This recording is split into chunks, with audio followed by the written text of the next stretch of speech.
Hey, bookworms. Welcome back to Books and Banter. Um, have you ever wished you were just a little bit better with people? Like just smoother interactions, Yeah, exactly. less awkward. Yeah, and maybe, even getting people to see your side of things a little more easily. Well, today we're diving deep into a book that promises to do just that. And it's been helping people do it for almost a century. It's Dale Carnegie's How to Win Friends and Influence People. A classic, and for good reason. So we'll be breaking down the key takeaways The do's and don'ts. and how you can actually apply these principles to your own life starting today. Now, what's fascinating about this book is that Carnegie didn't just kind of dream this stuff up. Yeah. He was a public speaking teacher. Oh, really? And he noticed how much people struggled with confidence and connecting with others. That makes sense. So it was through his own observations and experiences that he started to develop these principles for winning friends and influencing people. Right, and it's like he tapped into this universal human desire to be liked, to be understood, Yeah. to make a good impression. Exactly. And let's be real, who wouldn't want to master that? And I think what's great is this book isn't about manipulation or like cheesy tricks. Yeah. It's more about understanding human psychology. Okay. Why do people act the way they do? Right. And how can you use that knowledge to build genuine positive relationships? Okay, so that sounds pretty good in theory, but does this book really have the answers? Well, let's start by unpacking some of Carnegie's core principles. Okay. He kicks things off with 6 principles for making people like you. Okay. And the first one is deceptively simple. Become genuinely interested in other people. Okay, I mean, that sounds pretty straightforward. Right. Don't we all try to be interested in the people we're talking to? We might try, but Carnegie argues that most of us are just too focused on ourselves, Mm. on what we're going to say next. Right. We're just waiting for our turn to talk. Yeah. And he actually uses this great analogy. Okay. He compares it to trying to get a calf to move. You can push and pull all you want, but it's only going to go where it wants to go. I like that. Right. Okay, so instead of forcing our own agenda, we should be trying to figure out what the other person is interested in Exactly. and really listening to them. When you make someone feel heard, Yeah. you make them feel important. Oh, that's so true. And you know what? Everyone craves that feeling of importance, Even the people who act like they don't. especially those people. Yeah. Carnegie even talks about Al Capone, Whoa. Okay. notorious gangster. Right. But deep down, Yeah. he wanted to be seen as a good guy, Really? someone who wouldn't hurt a fly. So even Al Capone needed that validation. It just shows how powerful this principle is. Yeah, it makes sense, though, when you really think about it. Right. Like, when someone takes a genuine interest in you, it makes you feel good, Yeah, and then you associate that good feeling with that person. exactly. Okay, so the first principle is all about genuine interest. Got it. What's the next one? What's the next one? Principle number 2 is smile. Oh, come on. Sounds simple, right? Yeah. But Carnegie argues that a genuine smile can instantly change the energy of any interaction. Yeah, like a smile is just welcoming. Right. It makes you more approachable. Think about it. Have Yeah. you ever met someone and instantly felt drawn to them because of their smile? All the time. Right. And it makes you feel good, too. It's contagious. Yeah, and it's like they're saying, I'm happy to see you, Exactly. even before they've said a word. Now, this next principle might seem a little old-fashioned, but it's incredibly relevant. Okay. Remember people's names. Ugh, you're going to call me out like that. I know, it's a tough one. I am so bad with names. But Carnegie believed it's one of the simplest yet most powerful ways to make someone feel important. Okay. Think about it when someone remembers your name, especially if you haven't seen them in a while. Yeah. It makes you feel seen, Right. like you matter. Yeah, that's true. Carnegie actually tells a story about a politician named Jim Farley who was a master at remembering names. Okay. He would write down little details about people he met so he could recall them later. Wow, that's dedication. Right. But I bet it paid off. Oh, absolutely. People probably loved him. It made them feel like he genuinely cared. Okay, I'm starting to see the pattern here. Like, all these principles are about making people feel valued. Exactly. It's not about manipulating them. It's about just treating them with respect. And genuine interest. Okay, so we've covered being genuinely interested, smiling, and remembering names. What's next? Principle number 4, be a good listener. Okay. Truly, listen. Right. Encourage others to talk about themselves. Think I need to work on that one. Yeah, me too. Sometimes I get so caught up in wanting to share my own thoughts. It's easy to do. Yeah. But most people are actually more interested in talking about themselves anyway. Probably true. Carnegie tells this funny story about a botanist he met at a dinner party. Okay. And he barely said a word all night, just listened intently as this botanist talked about plants for hours. All right. And guess what? The botanist walked away thinking he'd had the most stimulating conversation ever. That's hilarious. It's a good reminder that sometimes being a good conversationalist isn't about being witty or charming. Yeah. It's about giving someone the space to feel heard. And understood. Exactly. I like that. Okay, so we've got genuine interest, smiling, remembering names, being a good listener. What do you think comes next? I don't know. Let me talk about yourself a lot. Not quite. Okay. Principle number 5 is talk in terms of the other person's interests. So find common ground. Exactly. Okay. Figure out what makes them tick. Yeah. And tailor your conversation to that. Because we all have our own unique interests. Right. The things that light us up. And when someone taps into those interests, it makes us feel like they get us. Yeah, like they're on the same wavelength. Exactly. And Carnegie uses this great analogy. Another one. He compares it to understanding how to get a calf to move. Okay, I'm sensing a theme here. Remember, you can't force it. But if you figure out what it wants, you can gently guide it in the right direction. I love that. So it's not about manipulating people. It's about understanding what motivates them. And framing things in a way that resonates with them. Okay, that makes a lot of sense. He gives this great example of a salesman who was trying to sell bread to a hotel manager. Okay. And for years, he got nowhere. Poor guy. But then one day, he discovered that this manager was obsessed with cutting operating costs. Wow. So the next time he pitched his bread, he focused on how it would actually save the hotel money. Fine. And boom, he landed the deal. See, it works. It's about doing your homework.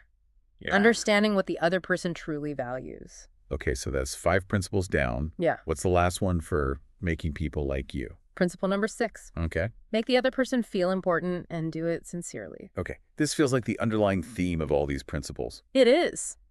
Everyone wants to feel valued. Right. Like they matter. We get so caught up in our own lives that we often forget that other people have this same need. It's true. To feel important. So how do we put this principle into practice? It could be something as simple as remembering their name. Right. Or asking follow-up questions about something they mentioned earlier. Or just giving a genuine compliment. Yeah. It's about making them feel seen. Okay, so those are the 6 principles for making people like you feeling ready to win some hearts and minds. I think so, but there's more. There's more. Oh, yeah. In the next section, Carnegie outlines 12 principles for winning people to your way of thinking. Okay, bookworms, buckle up. This is where things get really interesting. We'll dive into those 12 principles right after this quick break.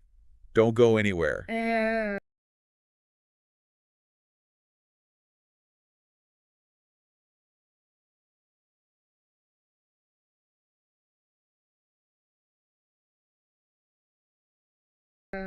Okay, so we've mastered making people like us. But now what? Now we get to the juicy part. Right. How to win them over to our way of thinking. Carnegie gives us 12 principles for that. 12 more. 12 more. Okay, lay it on me. Principle number 1, the only way to get the best of an argument is to avoid it.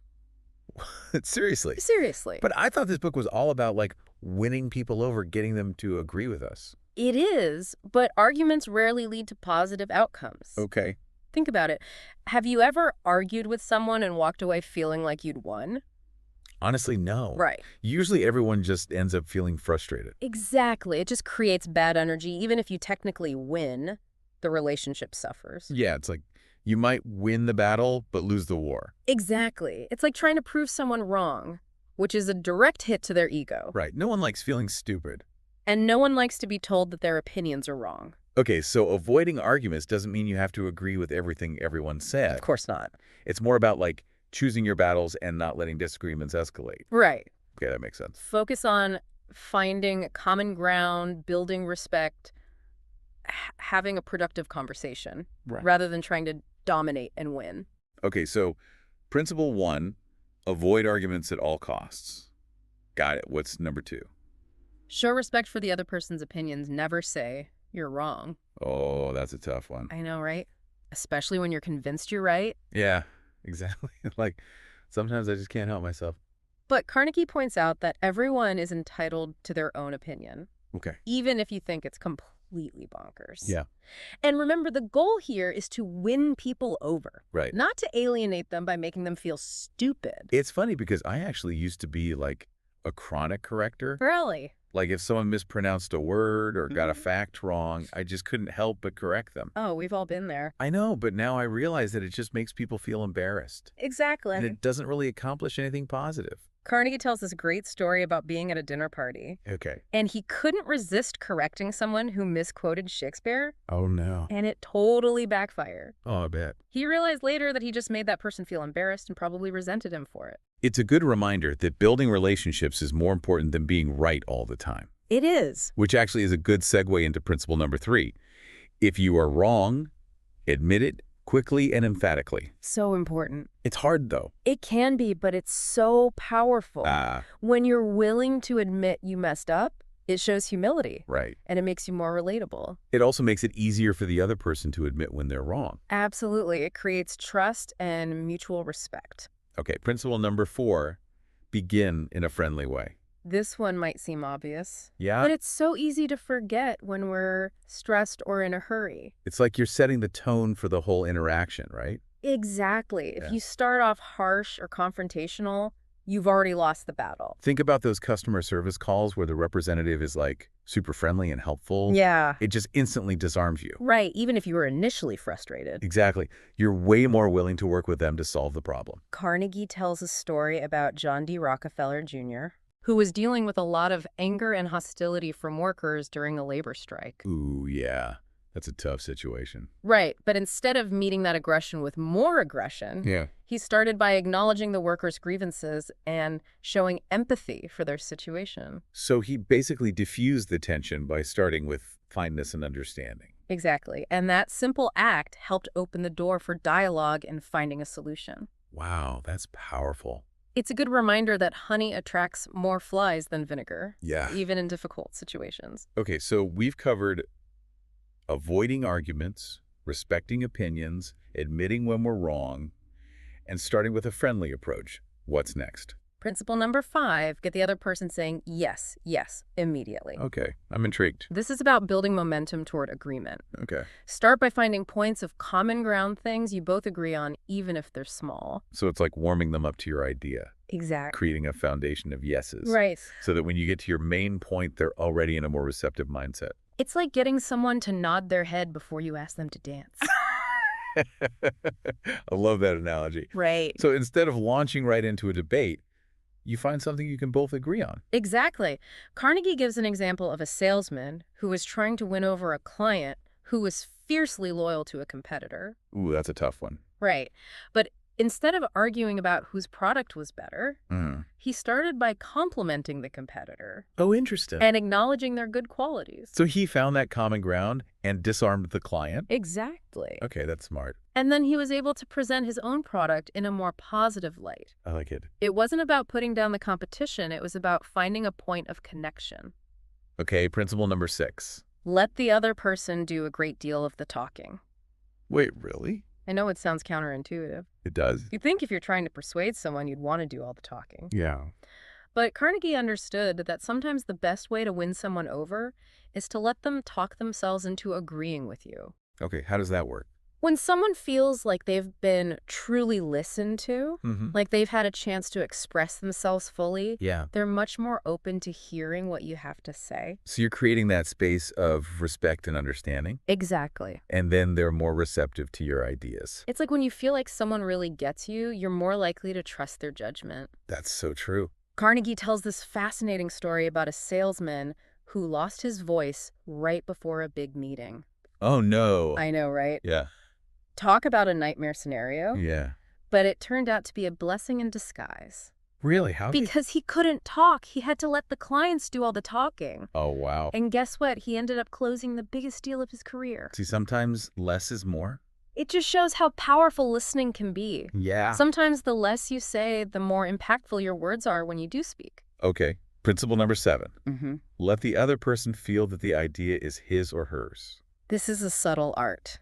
It's about guiding people toward your desired outcome Yeah. without them feeling manipulated or controlled. So it's about empowering them to feel like they came up with the idea themselves. Exactly. No one likes being told what to do or think. Right. But if you can plant the seed Uh-huh. and let it grow in their mind, Yeah. they'll be much more invested in the outcome. That makes a lot of sense. Carnegie gives this adorable example of a father who wanted his son to be excited about going to kindergarten. Okay. The son was dreading it. Ah. So instead of forcing him, the father and his wife made a list of all the fun things the son would do in kindergarten. Like what? Finger painting, singing songs, making new friends. Oh, that's cute. He turned the son was dreading into something exciting. Yeah. And the son felt like it was his own choice to go. I love that. Okay, principle number 8. Try honestly to see things from the other person's point of view. This one feels really important. It is. It's about empathy. Yeah. Stepping outside of your own perspective. Right. And trying to understand where the other person is coming from. It's so easy to get caught up in our own opinions and assume everyone else sees things the same way. Right. But everyone's experiences and beliefs shape how they view the world. Yeah. So it's important to put ourselves in their shoes and try to see things from their angle. Carnegie tells a story about a time when he was really frustrated with a group of boys What were they doing? who kept starting fires in a park near his home. Oh, no. He was so mad at first he would yell at them, Yeah, but it only made them resentful. of course. Then he realized he needed to change his approach. What did he do? He started talking to the boys and asking them why they were starting the fires. Oh, that's interesting. And he learned that they saw it as a way to connect with nature and have some fun. Oh, wow. It was probably like the only way they knew how to express that need for adventure and connection. Exactly. By understanding their perspective, he was able to come up with a solution that worked for everyone. Okay, so principle 8 is see things from their perspective. Got it. What's number 9? Be sympathetic to the other person's ideas and desires. So basically acknowledge and validate their feelings, even if you don't agree with them. Exactly. It's about showing respect, even if you have different views. Carnegie shares a story about receiving a scathing letter from a woman who was furious with him Oh, no. What happened? because he had mispronounced the name of Louisa May Alcott's hometown. Oh, wow. People get really passionate about their hometowns. They do. He was tempted to fire back with a sarcastic response, Yeah, but he realized that would just escalate the situation. right. So instead, he chose to be sympathetic and understanding. How did he respond? He wrote back, acknowledging her feelings and explaining that he'd simply made a mistake. Good for him. And I bet that calmed her down. Did she even apologize for her harsh tone and thanked him for his understanding? It's amazing how a little empathy can go such a long way. It really can. Okay, principle number 10. Appeal to the nobler motives. What does that mean exactly? It's about assuming the best in people, believing that they want to do the right thing, even if they don't always act that way. So instead of accusing or assuming the worst, you give them a chance to live up to a higher standard.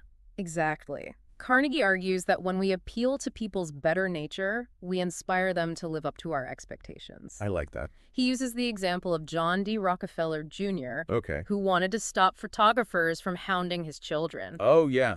I could see how that would be annoying. Right. But instead of yelling at them or demanding privacy, he appealed to their sense of decency. What did he say? He said, "You know how it is, boys. You've got children yourself, some of you. And you know it's not good for youngsters to get too much publicity." That's so smart. Instead of making them the enemy, he made them allies in protecting his children's privacy. I love that. Okay, we're almost there. Just 2 more principles left in this section. Okay, hit me. Principle number 11, dramatize your ideas. Ooh, I like this one. This is all about making your ideas memorable and engaging. Yeah, because it's not enough for an idea to be good. It Yeah. had to be captivating. Exactly. We live in a world of information overload. Right. You have to grab people's attention if you want to be heard. And how do you do that?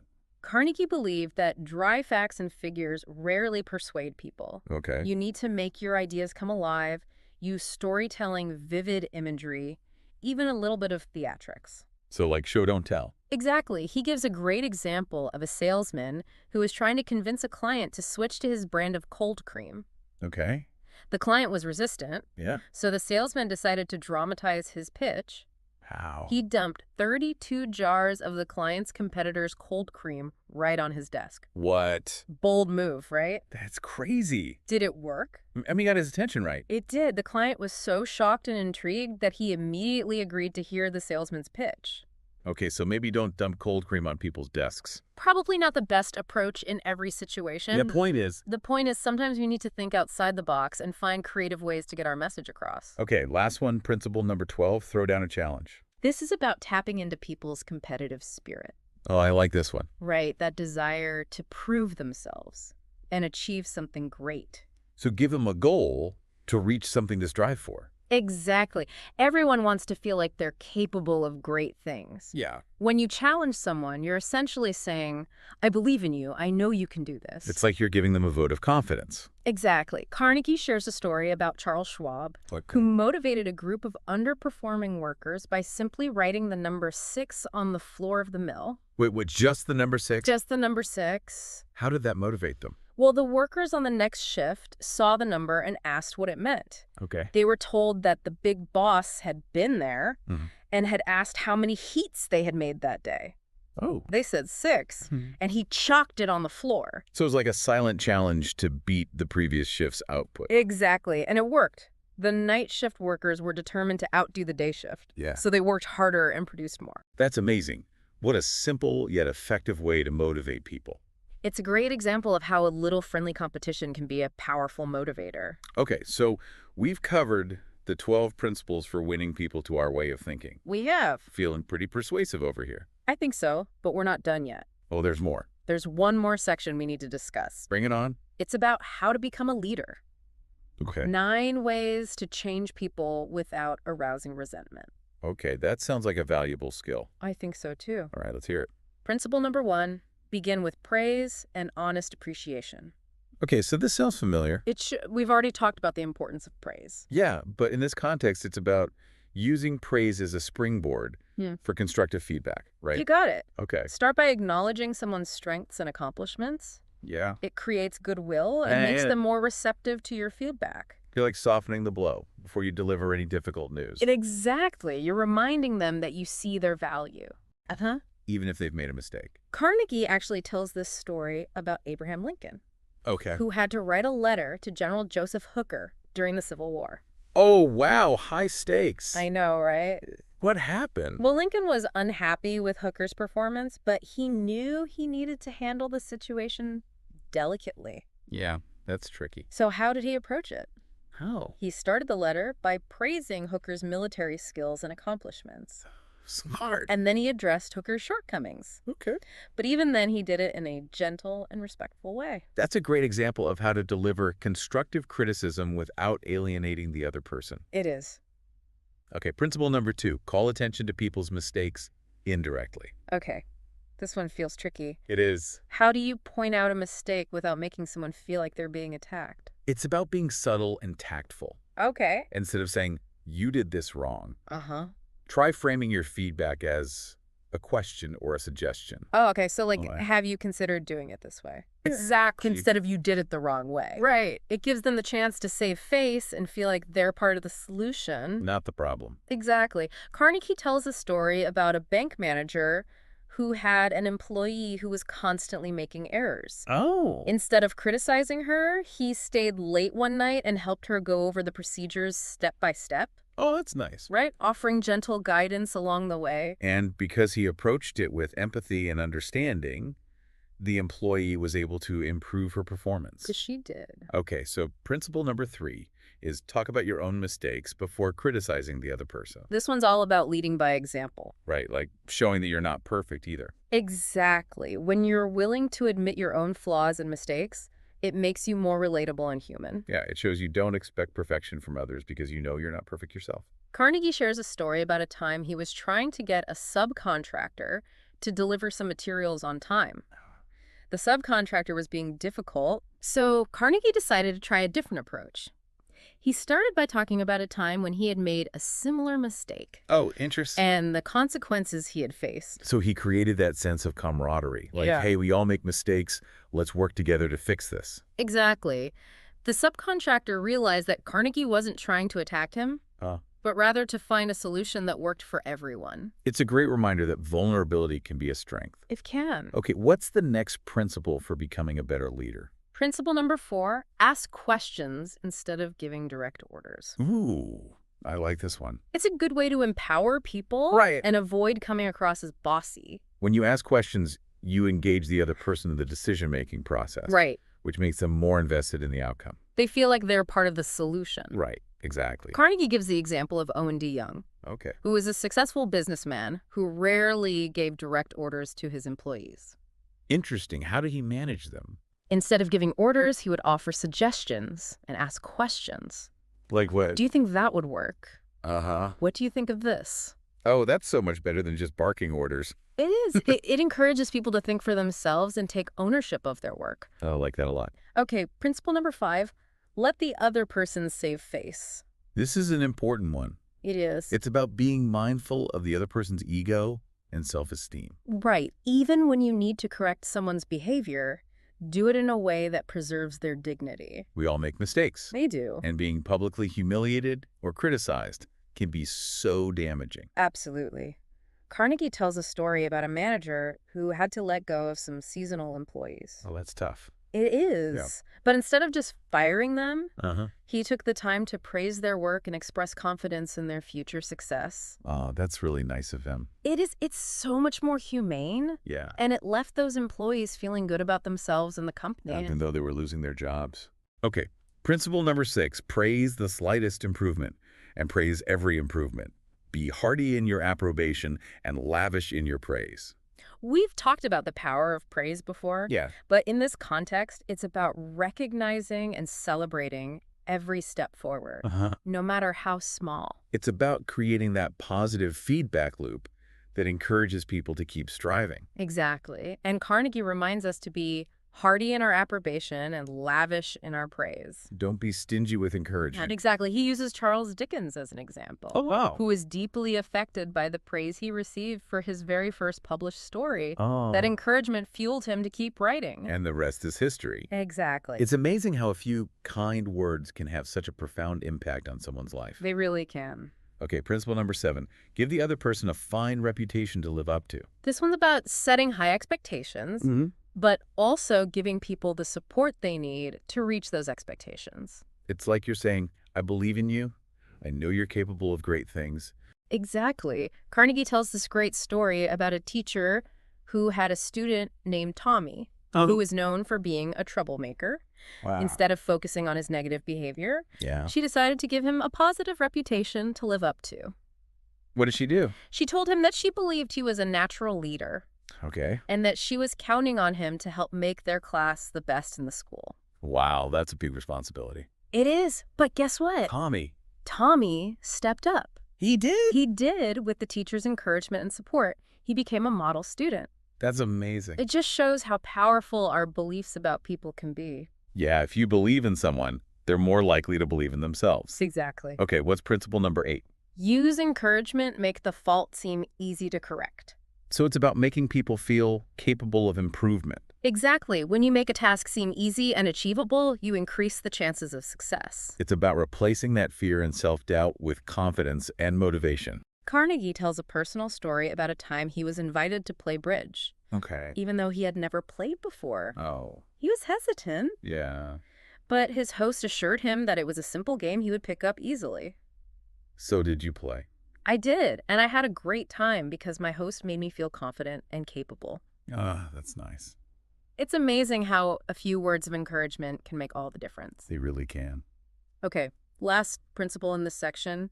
Make the other person happy about doing the thing you suggest. Okay, this feels like finding the win-win. It is. It's about making sure that everyone benefits and feels good about the outcome. Exactly. It's not enough to just get your way. You want the other person to be happy about it, too. Carnegie tells a story about a father who was trying to get his son to pick up pears from under the pear tree. Okay. The son hated this chore, Oh, I bet. so the father made it into a game. How did he do that? He offered to pay his son $1 for every basket he filled, Okay.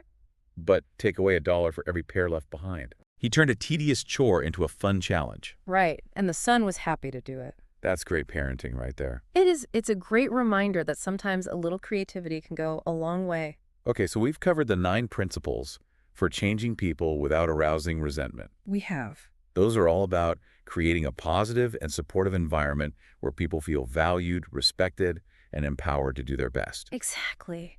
It's about replacing criticism and negativity with praise, encouragement, and a genuine desire to help others succeed. Okay, so we've covered a ton of ground today. We have. This book is truly a treasure trove of wisdom. It is. They're for everyone. Everyone. Whether you're trying to build a business, improve your relationships, or just navigate those everyday interactions with more grace and ease. These principles can help. So if you want to dive even deeper into these principles, Yeah. we highly recommend picking up a copy of How to Win Friends and Influence People. It's a classic for a reason. It's one of those books that can truly change your life. It really can. Before we sign off, we'd love to hear from you. Yes. Which principle resonated most with you? Let us know. What one small change are you willing to try this week based on what we've discussed? Leave a comment below. And hey, don't forget to subscribe. And hit that notification bell. So you don't miss out on our future deep dives. Until next time, bookworms. Keep those pages turning.